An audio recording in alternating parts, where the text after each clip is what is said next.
all cars are created equal whenever it comes to Turo. In fact, let's face it, most cars aren't even worth buying. And so in this video, I'm going to be breaking down my top 5 Turo cars that are highly profitable, very reliable, and are great options to look at if you're somebody who's wanting to start a fleet, scale a fleet, or diversify a fleet. But before we dive into that, I do want to let you guys know that we only have a few days left of our sale for the car sharing masterclass, which ends on January 21st, and you can use the code NEWYEAR2024 to get $150 off your purchase. The car sharing masterclass is a full A to Z course that teaches you every single thing that you need to know about starting and scaling a car sharing fleet with the exact same business model that I use. In the course, we'll teach you how to buy cars, how to find the right cars, and how to determine which cars are the right ones to buy. And once you buy them, how to purchase those vehicles for below market value. We'll also teach you the ins and outs of keeping up with maintenance and repairs, strategies for decreasing your cost, how to make your business more passive by implementing automations, remote key exchanges, as well as other strategies that will make running your Turo fleet incredibly easy, or at least easier. The best thing is that whenever you sign up for the course, not only do you get access to 7 hours of course content,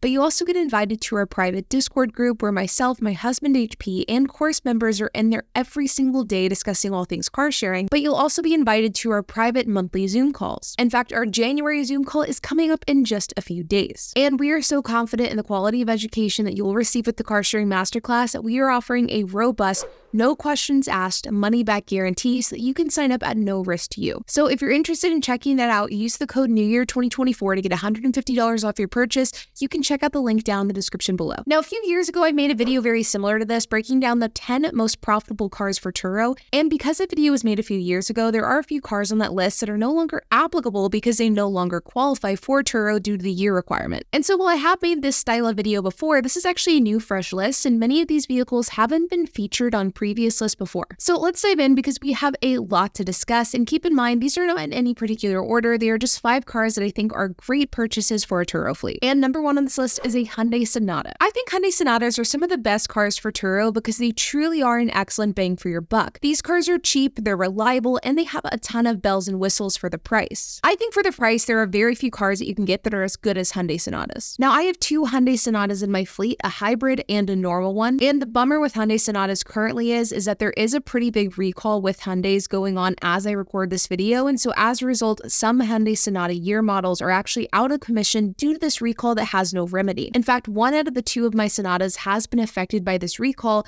And as a result, it's been unlisted since September with no remedy in sight. And so if you're looking to buy a Hyundai Sonata, by the time you see this video, there is a chance that the recall would have been remedied by then, but the time that I'm publishing it, it is not. So you will want to make sure that you contact your dealership, you give them the VIN, and you tell them and ask them whether or not that vehicle is affected by the recall. If it is, then I probably would not recommend buying, as I would just wait until there's a remedy available. But once this recall situation does get sorted, I think Hyundai Sonatas are great buys. And even today, there are Hyundai Sonatas that are not affected by this recall that could be great purchases. As for what years of Hyundai Sonatas that you should be targeting, I would personally look at anywhere between a 2012 and a 2016. These are Hyundais that you can buy for a really great price. They're really great cars and they aren't too expensive for these year models. And I would look to pay anywhere between $500 and $6,500 for this car. Chances are you're probably going to be able to find something closer to that $6,500 mark, but if you can find something lower, that is a big win. Also, as an added bonus, some Hyundais have an engine warranty associated with them. I would probably look at getting a Hyundai that qualifies for this. You can contact your local dealership to get confirmation, and you'll need to ask them about a rod knock recall. You'll also want to make sure that if you buy a Hyundai that qualifies for this rod knock recall warranty issue,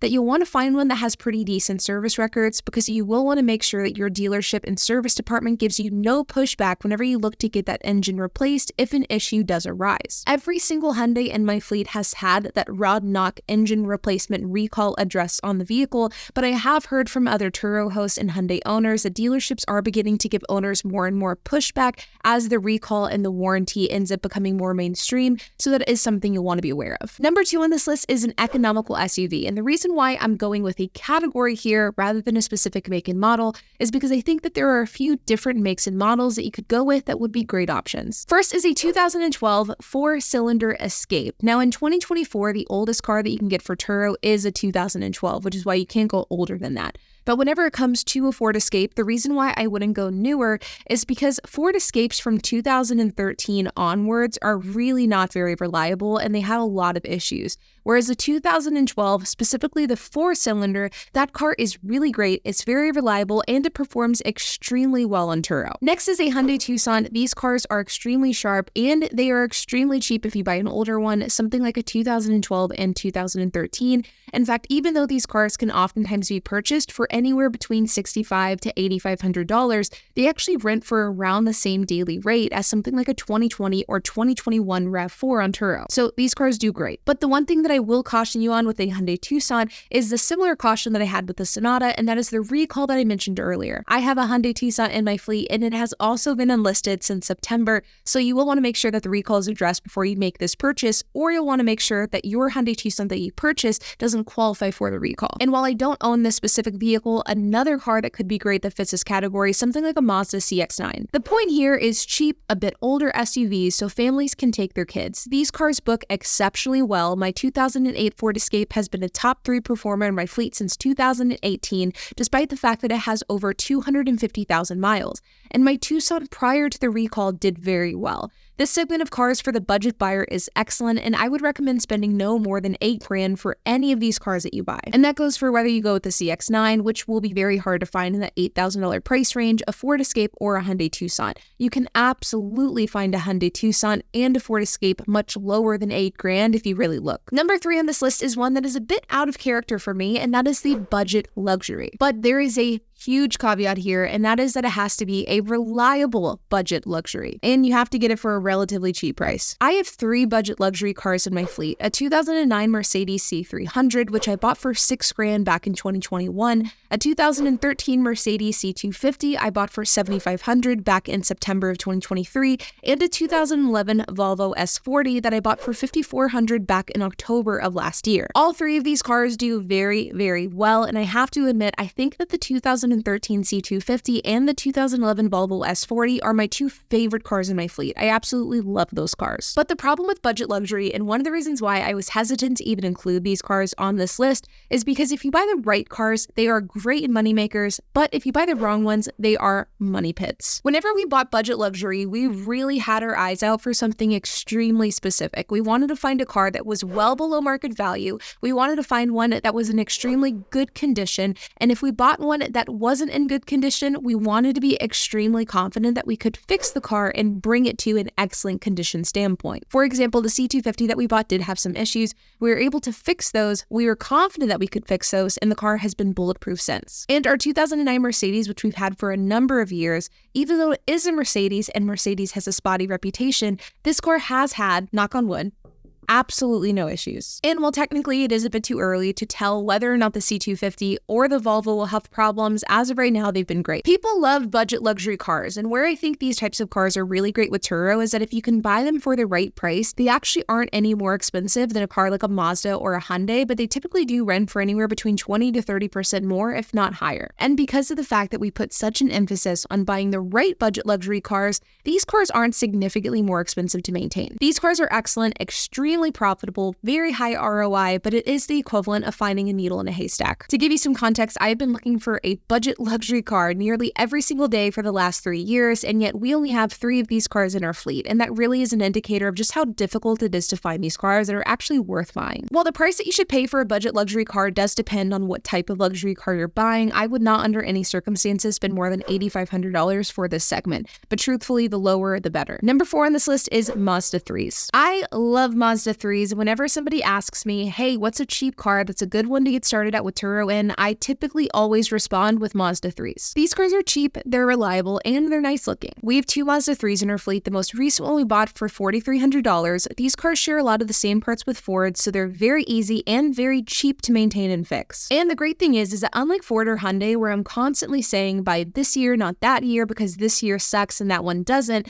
Mazdas are pretty much across the board very, very good, and you really can't go wrong wrong with any year model Mazda 3. For a Mazda 3, I think anything under $5,000 is considered a good deal. Anything under $4,500 is a great deal, but I definitely wouldn't spend more than $6,500 on a Mazda 3 regardless of the condition. And last but not least, dirt cheap cars. This is any car that you can buy for between $3,000 and $4,000, but it has to be reliable. The name of my Turo game is reliability, so I'm definitely not going out and encouraging you to spend $3,000 on a Chevy or a Kia. And don't even think about buying a Focus or a Fiesta for $3,000. There's a reason these cars are cheap, and it's because they're trash. What I'm talking about here are cheap cars that need work, but you can complete that work for a dirt cheap price and get the car back on the road. If you can find a car that has a reputable reputation when it comes to maintenance for under $4,000, I would buy it. Or if it's a car that you specifically feel really comfortable working on for $4,000, I would also buy it. My cheap cars in my fleet that are priced for below $30 per day are constantly rented out. And the great thing is they're rented out for extended rentals pretty consistently, so they don't really require any additional work. There is always going to be a need for cheap cars in virtually any market. And so I want to be able to find cars that can fill that need. And that's going to give me a consistent stream of renters month over month. Some cars that I think can fit this category are things like Mazda 3s, Mazda 2s, Hyundai Elantras. You used to be able to find 2011 Ford Focuses that would qualify for Turo that would also fit this category extremely well.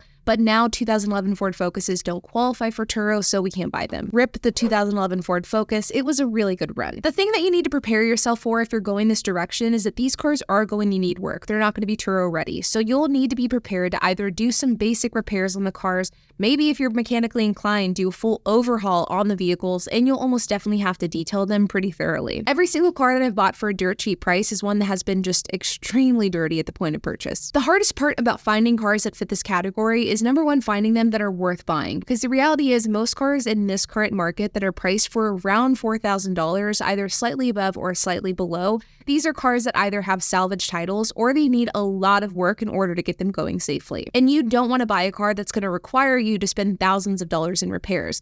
You want to find a car that needs minimal work, cleaning, and is good to go. And the thing is, these deals are extremely hard to find because typically the type of person who's selling this type of car is somebody who's either desperate for money, very lazy, or doesn't know anything about cars. But these deals do exist, so keep an eye out on them, and whenever you find them, definitely jump on them because they can be great moneymakers, and these types of cars can sometimes make their ROI back within 2 to 3 months, which is crazy. Now, some of you OG subscribers may recognize one make and model that isn't on this list, and that is a Toyota Yaris. Now, the thing is about Toyota Yarises is that I would buy Toyota Yarises every single day of the week. I still love these cars. In fact, I have one on my shelf behind me. The problem with Toyota Yarises, though, is that they are so expensive for what you get. Whenever you buy a Toyota Yaris, you're going to pay $6, $7, $8,000 for that car. And sometimes that car may have things like manual locks and windows, roll-up windows like old school style. It won't have Bluetooth. It's just very, very, very bare bones. And it's also very outdated looking. To find a newer Toyota Yaris that looks really sharp, like I think the 2013, 2014 Toyota Yarises are exceptional looking.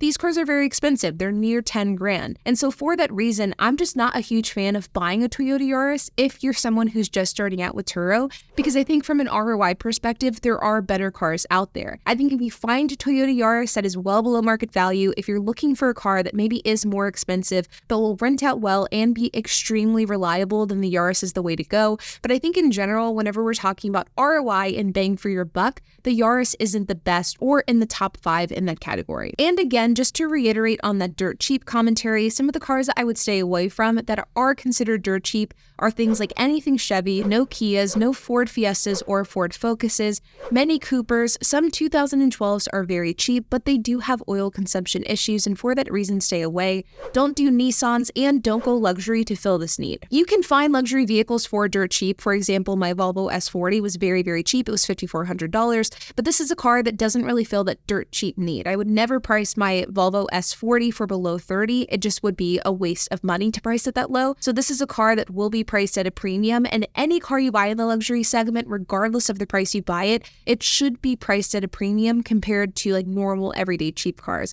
So you definitely don't want to buy a luxury vehicle to fill the need of dirt cheap cars. So there you guys have it. Some of the top 5 cars that I think are excellent cars to begin Turo fleets with. It's a great way to scale your fleet, or if you're looking to diversify, these are all cars that I would look at buying. These are cars that I will continue looking for throughout 2024 and beyond. And remember that my course, the Car Sharing Masterclass, is on sale until until January 21st, which is coming up in just a couple of days. So use the code NEWYEAR2024 to get $150 off. You can find the link to the course down in the description below. And like always, you guys, I hope that you enjoyed this video. If you have any questions, comments, if you have anything to add, I would love to hear it. So make sure to leave a comment down below. And while you guys are at it, make sure to hit the like button, hit that subscribe button, and hit the notification bell. And I will see you guys in the next video.